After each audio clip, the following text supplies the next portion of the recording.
Finance Minister Tito Mboweni is expected to announce an interim board for the state pension fund, the Public Investment Corporation. Now, this after the PIC's entire board resigned on Friday. The PIC has around 2 trillion rand of civil servants' pensions under its custody and is Africa's biggest pension fund. Now, it is currently facing a judicial inquiry on corporate governance after allegations that former Chief Executive Dan Matjila had misused funds and made careless investment decisions. Now, joining us for the latest on this is the Deputy Minister of Finance, Mondli Gungubele, who's also part of that board that resigned from the PIC. DM, thank you very much for joining us this evening. Thanks for your time. Good evening, Griselda. Good evening to your viewers. Thank you very much for the opportunity. I think let's start, with the question of why the board itself felt the need to step down over untested allegations.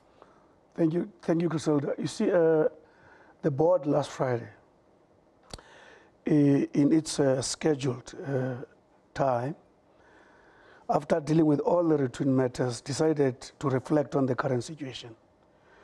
The board was able to look at, for some time now backward, that the institution PIC has been battered in a number of ways.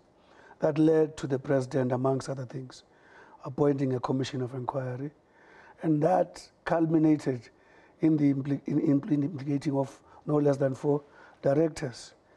And the board felt, it appears in our assessment, that the institution is being destabilized. There seems to be a push towards paralyzing it. And over and above that, that board comprises of men and women who are professionals, who've got integrity to protect. Of course, individuals have got their own questions to deal with, but we're looking at it in the manner as we understand it, based on the CVs and so on.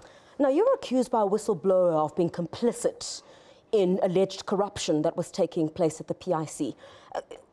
I'm sure, Deputy Minister, you can't recuse yourself from an institution where so many allegations are being made against it at this point. All of this allegedly happening under your watch. Good. Are you taking any responsibility? If I was running away, Griselda, I would understand. Maybe I'm going to Dubai or I'm going somewhere. What is happening is that the challenge the board was faced with on Friday was to choose between 2 roads or combine them. A pursuit of an ego trip, of clearing our names, a duration we are not even aware how long it takes, or coming to terms with the fact that because of a number of things, including implicating our names, that the institution is being battered. Save the institution, stay aside, continue to deal with your ego trip. And then we chose the latter because we said our ego trip is not as important as relieving this institution, so that the way the public looks at it, it's better than the way it is until Friday. So we opted to say, let's get outside, subject ourselves to whatever investigations will be available 12 midnight, whenever we're called, to clarify our names. Let me say on the first question of the whistleblower. Does that mean you are taking responsibility for this happening under your watch? Let me say this to you. We accept that because we're there, our names are implicated. That has got an effect on the perceptions. Remember, perceptions, false or correct, turn into reality. So we have a responsibility to protect the institution. When it comes to my name, let me say it up front. I refer to it, Griselda, as a figmentation of human mind, because I cannot derive or trace where those allegations are made about me. I can't wait for the investigation. It's already on. It has taken off. I can't wait to be called and to hear what the conclusion is. It's a figmentation, I can tell you now. So who is leveling these allegations? I mean, you in your statement, or rather the letter to the Finance Minister, you say that you do believe that there is a concerted effort to question the credibility of the board which you have now left. Who do you think is behind this? Because I know, according to you, there have been some plans that have been put in place or measures to try and fix the PIC. Who do you think? Is this pushback from certain individuals? Let me put it at a personal view. I'm very careful to represent the board on this. I think there are pushbacks because These things happened at a time when we were dealing with an IO investigation, where already we dealt with the interim report as the board, and we're beginning to confront this. It's my suspicion that these are pushbacks, because what else? Because when people say things about you which you cannot even have an inkling of memory, where did they come from? So it's my view, having said all that again, that let me put it this way about the whistleblower, for instance. I thought it's important to make this point. You know, whistleblowing to me, I will always protect that, support that, because why? When legal institutions cannot protect people who are actually revealing an information which is detrimental, or even in the private sector, those institutions can't protect people, whistleblowing system must be there to protect those people. But those people must be available where they are protected, so that whatever allegations they make, they can actually back them up, so that those allegations are either concluded in favor or against. But you also spoke about IO, of course, IO technology solutions, but it was just a couple of days ago, if not a week or so ago, that your colleagues within the PIC, some had been suspended over allegations that there were not regular processes that were followed.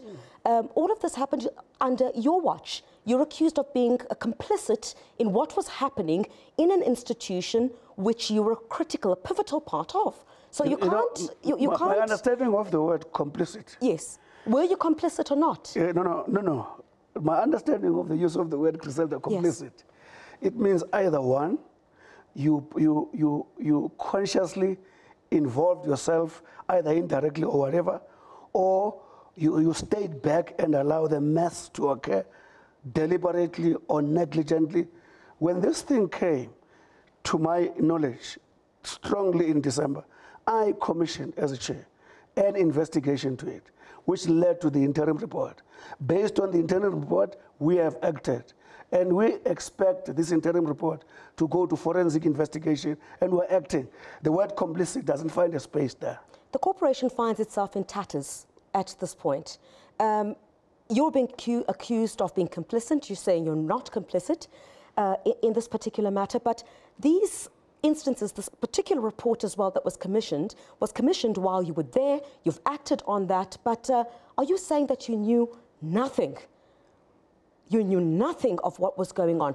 Allegations of one of the now resigned board members allegedly giving jobs to alleged girlfriends, and a host of other allegations that have been made against the PIC. Did you know absolutely nothing? Because that on its own, then, Deputy Minister, would be questionable if you say to me you knew nothing about what was happening in an institution as high-ranking as you are, in an institution of which you were a critical member of. Let me put it this way, Griselda. PIC is a 2 trillion institution. Yes. Very huge, dealing with series of processes at any given point in time. Yeah. There are oversight principles, oversight processes and systems. My job at all given time, at regular periods, is to look at those systems, get the review reports, deal with those. If there's anything untoward, I deal with that. There are various ways in which information is come across. Yeah. Either a report is tabled before the board, either there's a whistleblower, either like it happened on IO, the Scopa, yes. When we went there, tabled and raised the Scopa thing, the IO thing in a strong way. The key thing to me is when all these things come to you, what do you do about them? It doesn't matter, I don't care how brilliant, what a genius I could have been. I can't know every time everything that is happening. Do you failed the PIC under those circumstances then? You've left, do you feel you failed? Not at all, not at all. There's no basis for that. The decision to leave is to ensure that the PIC is not failed. Because to continue to pretend that the institution is not under attack and the board is not being questioned, and watch with indifference the battering of the institution and do nothing about that, that would be an attitude of failing the institution. I'm very proud of the decision that the board taken. It's one of the rare decisions I feel so proud to be part of. So with that resignation, of course, I mean, on the issue of some of your colleagues who've then been suspended following this report, suspension surely shouldn't be enough in terms of the investigations that had taken place, you and the rest of the board members are part of an email which was purported to be from this whistleblower, James Noko, made a number of allegations about deals that implicated you, as well as Dudu Hlachwayo and Sibusisiwe Zulu. Are you prepared? You already alluded to part of it in the beginning. Are you prepared to testify in this particular matter if it does, never mind the commission, but if it goes to court? It doesn't matter where it goes. Remember, we have committed to fight corruption in the PIC. That is the goal I'm committed to. If being called into court, it's about dealing corruption. That's the game I'm about. I'm open to come and answer to whatever institution that is recognized, that is legal, that is known. Court, commission of inquiry, establish investigation processes. I'm prepared to do that.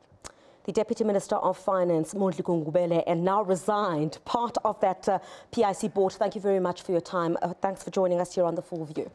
Thank you, Christina. Thank you, viewers. Thanks very much.